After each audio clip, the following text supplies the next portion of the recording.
Bang Kinos, Ya, woi. mau nanya juga nih. Boleh dong. Iya. Jadi Apa, Bu Dita, ini kan Ya.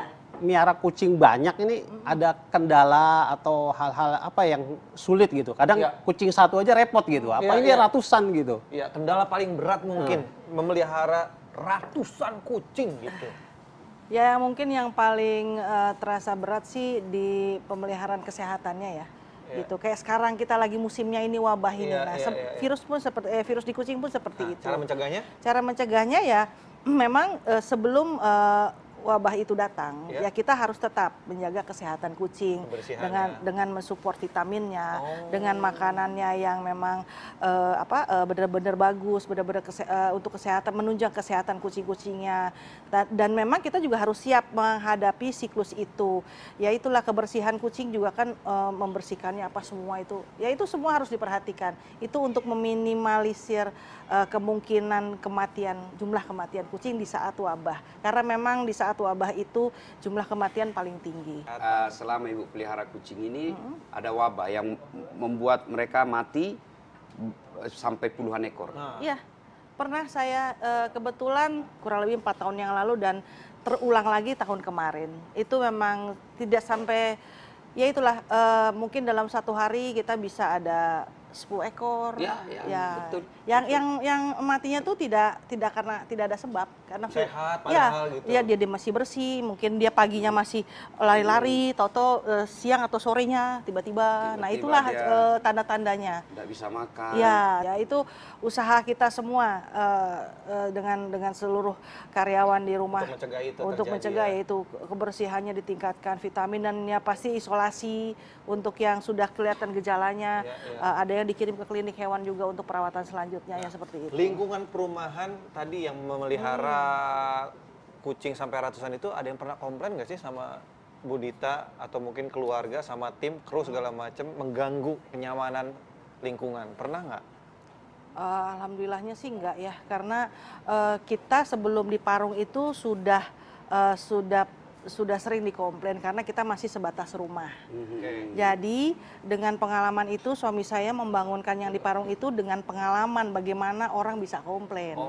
Dibikinlah rumah kucing itu supaya tidak bisa ada sekarang aman komplain. dikomplain. Nah, ini penting, ini gitu. penting.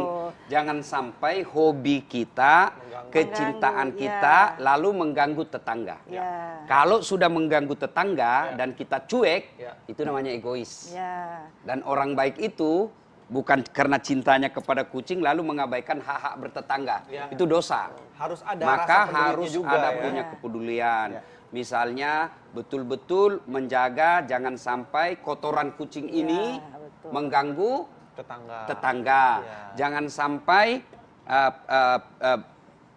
bangkai kucing-kucing yang meninggal ini, yang mati ini ditanam seenaknya sehingga Mengeluarkan menjadi bau. bau. Itu harus diperhatikan. Ya. Nah, karenanya poinnya adalah cinta binatang itu baik. Ya. Suatu kebaikan, suatu ajaran Nabi. Tapi mencintai sisi kemanusiaan jauh lebih tinggi. Jangan sampai saudara-saudaraku yang pecinta binatang, mau ayam kah itu, kucing kah itu, burung kah itu, jangan sampai kecintaan kepada hobi ini jauh lebih tinggi daripada kecintaan mengurus sesama manusia. Ya. Paling tidak, kalau tidak bisa peduli kepada sesama manusia, paling tidak pedulilah kepada binatang-binatang ternak ini. Dapat Binatang pahala nggak sih Pak Ustadz? Ya pastilah dapat Dapat pahala. pahalanya?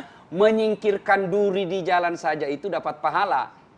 Apalagi memelihara yang bernyawa. Ya kan? Ya itu. Jadi Islam inilah yang disebut pemeliharaan seperti ini wujud, salah satu wujud konkret yang disebut pengejawantahan rahmatan lil alamin, rahmat bagi seluruh alam. Iya. Nah, oke, sekarang terakhir nih Bu Dita, apa yang Bu Dita dan juga teman-teman rumah kucing Parung harapkan nih untuk kucing dan juga para pecinta kucing ke depannya? Tidak usah memelihara kalau memang tidak suka, tapi tolong jangan menyakiti. Ya. Itu aja. Jadi biarkanlah mereka hidup ada di antara kita karena memang itulah habitatnya gitu loh. Mungkin kalau seperti rumpunnya kucing itu harimau adanya di hutan. Ya, tapi kalau kucing itu kan memang ada di sekitaran kita gitu. Jadi tidak bisa kita musnahkan juga, tidak bisa kita hilangkan juga. Seperti itu. Jangan mengadopsi kucing kalau cuman awalnya kecil-kecil aja, disayang, lucu segala macam, begitu udah gede ditelantarkan itu nggak boleh. Ya, paling tidak ada kepedulian lah untuk sesama makhluk gitu. Pak Ya. Ustadz, apa nih yang bisa kita petik dari obrolan hari ini? Belajar dari kisah para nabi dan rasul, ternyata ada juga nanti binatang yang menjadi penghuni surga. Oh, gitu. Satu, anjingnya Ashabul Kahfi. Dua, binatang burungnya Hudhud, Sulaiman. Ya, Ini semua menunjukkan bahwa Allah juga mencintai dan memberikan jatah masuk surga hambanya. Bukan cuma manusia, tapi juga yang masuk kategori binatang. Karenanya Islam mengajarkan agama ini adalah agama yang rahmat. Bukan cuma manusia, tetapi kepada binatang. Kalau kepada binatang saja agama menganjurkan untuk berbuat baik, apatah lagi kepada sesama manusia. Dan nilai-nilai puasa dihadirkan, ajaran-ajaran puasa satu di antaranya agar kita menjadi punya kepekaan dan kepedulian sosial. Jangan sampai puasa 30 hari tapi tidak punya sifat kepedulian. Oke, terima kasih Pak Ustadz. Terima Terima kasih kasih. juga Bu Dita udah datang ke kasih, sini sama-sama. ngobrol-ngobrolnya. Terima kasih Ya. sudah menjadi inspirasi untuk kita semua ya. Ya, Makasih Kung. Silakan ngopi lagi Bu Dita. Iya, iya.